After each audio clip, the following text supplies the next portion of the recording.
नागार्जुन सागर हल्का असेंबली में TRS party की कामयाबी अवाम की कामयाबी है, क्योंकि अवाम ने अपने वादे के मुताबिक टीआरएस पार्टी उम्मीदवार को भारी अक्सरियत से कामयाब करवाया है।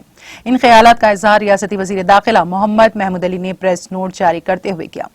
उन्होंने कहा कि टीआरएस हुकूमत ने अपने 7 साला दौरे हुकूमत में अपनी फलाही स्कीमात और पॉलिसी की वजह से मुल्क भर में अहम मुकाम हासिल किया है।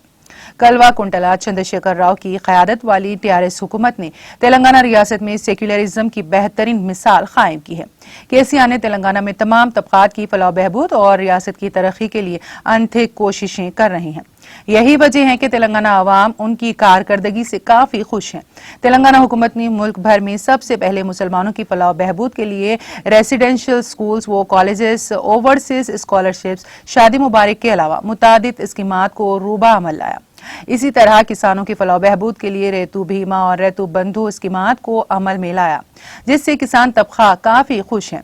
वजीर दाखिला मोहम्मद महमूद अली ने कहा कि टीआरएस हुकूमत की इन स्कीमात की वजह से ही अवाम इस पार्टी पर भरोसा कर रही हैं। नागार्जुन सागर की कामयाबी इसका बेहतरीन सबूत है। मोहम्मद महमूद अली ने नोमुला भगत कुमार की शानदार कामयाबी पर नागार्जुन सागर हल्के की अवाम और पार्टी कारकुनान का शुक्रिया अदा करते हुए वजीर आला कलवा कुंटला चंद्रशेखर राव को मुबारकबाद पेश की है।